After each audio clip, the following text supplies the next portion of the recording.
introduce our last speaker, who I'm excited to invite up here. His name is Dean from Forward Progress, and also one of his holdings is S2A Modular. He led a $70 million round with that company and then followed up with a $450 million round. He's raised well over $1 billion in capital. He's been part of 5 IPOs, and he helps with raising $50 million a month with his clients and companies at this point. So let's welcome Dean up to the front for our final talk of the day.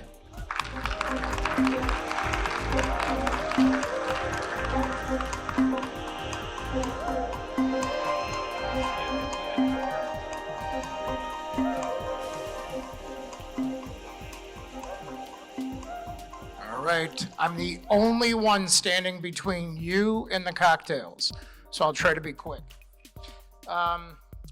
Real quick, can we just get a hand for all the hardworking people at Family Office Club? I mean, wow.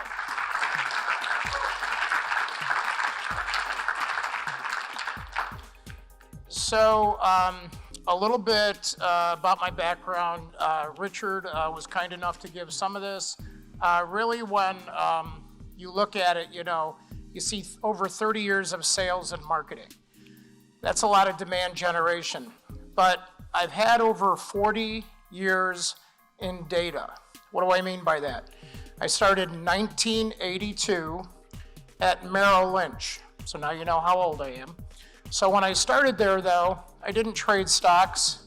I worked in the data center, and I had the extreme opportunity. I was 20 years old to build the first transmissions that went over the internet. So I don't know how many of you are as old as I am, but we started with punch cards back then. Anybody remember those? You don't have to raise your hand. So when we had the opportunity to start putting everything over the financial network that was built between all the trading floors, this was soon to become what we know now as the first internet. This is before Al Gore invented it, by the way, so in case you're wondering. So with that, I became intrigued. Remember, I'm only 20 years old, but I was able to see and follow money being transacted. So I was just fascinating with that more than the trading side. So with that, I'm going to tie in a little bit. Richard talked about my company. It's been around for 22 years, Forward Progress. We do raise well over $50 million a month retail, Reg A, Reg D, and Reg CF. So I'm going to tie this all together and tell you why over the last 3 years, I don't run that company anymore. I actually run my own projects, and I'll transition some of that. So with this, you've heard a lot of people talk about plans, but I'm gonna highlight some of the most important factors that we run into when people go, well, would you take us on as a client? What are some of the most important things I need to have in place?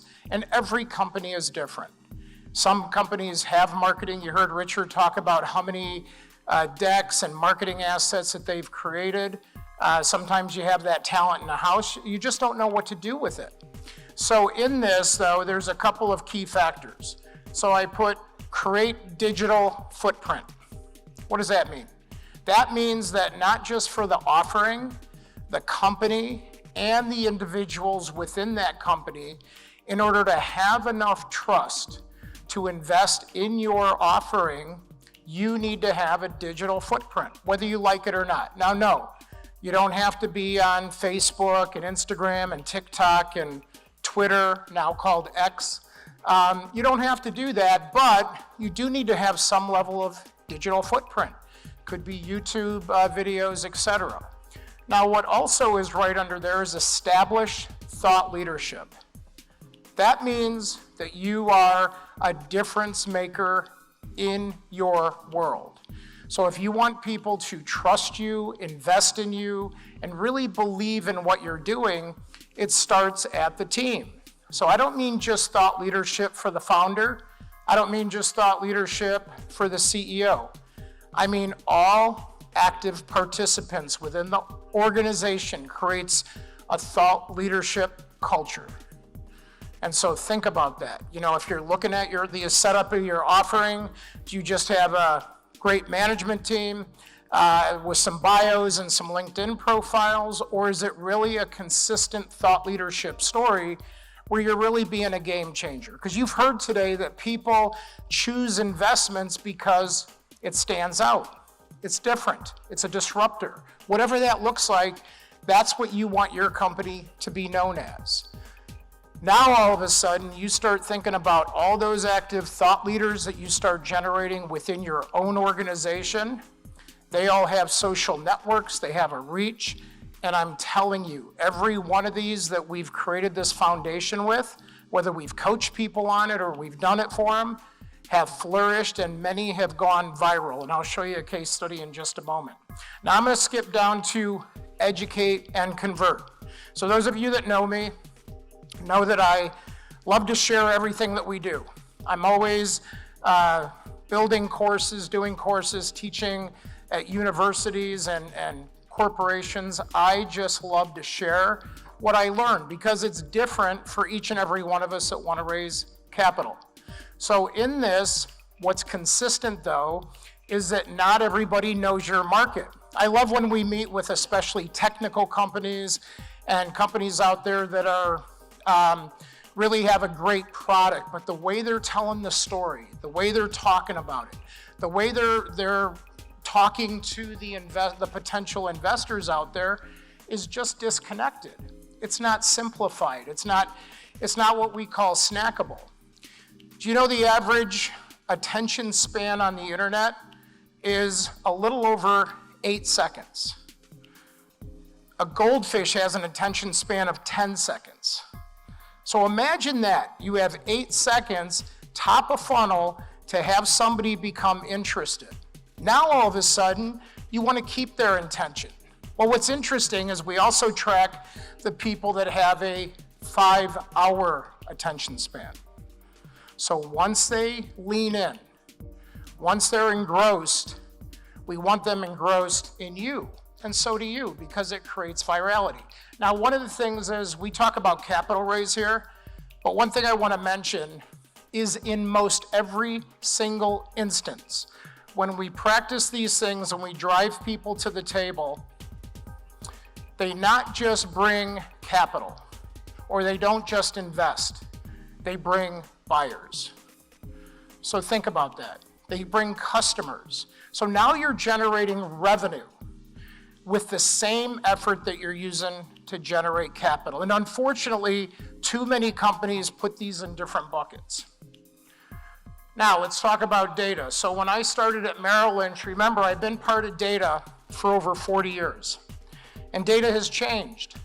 But now start to think about some of the numbers. There's 60 leading data sources to track 5 billion online behaviors per day. So I see some of you on your phones, that's a behavior. Everything you're clicking on, everything you're doing, everything you read, everything you search for, that's a trackable behavior. And now covering over 200 million people just in the US. We know just about, I would say 94% of all accredited investors. We've been collecting data for a long time. But we don't just know who they are, we know their behaviors. We know what they like. We know when you put an offering on the street that we can match that data, that ideal investor, to not only invest with you, but trust you and bring people with them. Think of the power in that. Everybody talks about customer acquisition cost, how much does it cost for a lead, but they don't talk about the fact that once you have them in the door, do they continue to bring people with them? So many of you have marketing departments, you have people that manage your CRM systems. It's time that you started stepping in, looking at the dashboards, talking to those people, because I'll tell you, I've probably done over 1,000 business valuations. When I look at business valuations, the number one most important asset besides IP is data. Because you can use that data over and over and over again. You can use it for sales, loyalty programs, other capital raise, etc.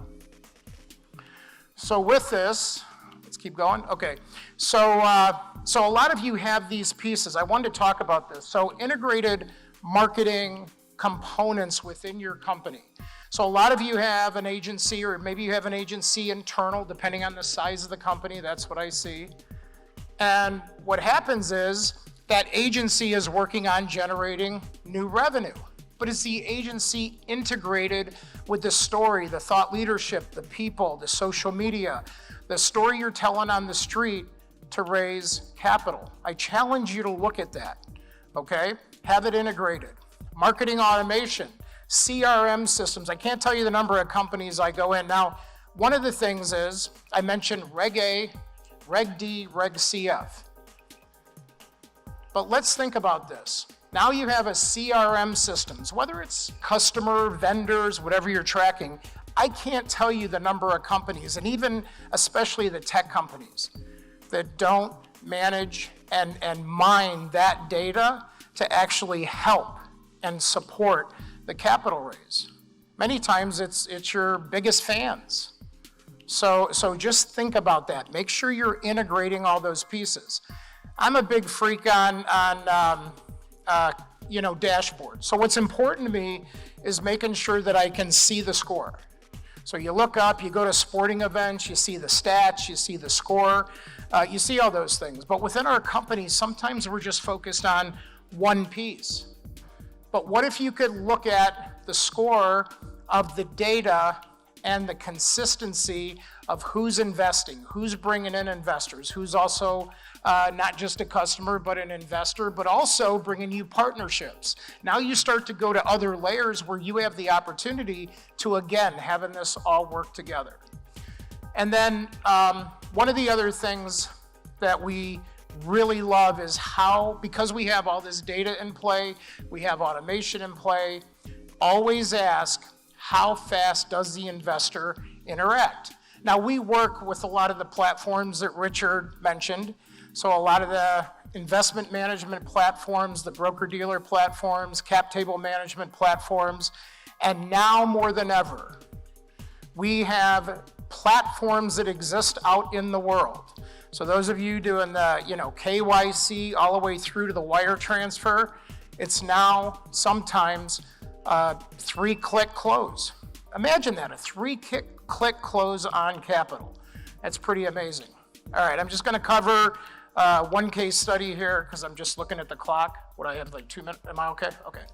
So Richard mentioned we just closed out a $70 million retail round. So this is for S2A modular. Now, how many people know what modular is in the audience? Raise your hand. How many think it's mobile? How many think it's container? How many think it's manufactured, right? It says it is manufactured. So there's a lot of confusion when you think about modular. So we had to do a lot of education in the marketplace, which was my fascination. Besides, I've known the CEO for over 20 years, the founder, one of the co-founders, and helped him raise probably a good 100 million plus in his projects. And I had been part of 5 IPOs, as Richard mentioned. Join the Family Office Club by visiting familyoffices.com. We look forward to seeing you at our next live event.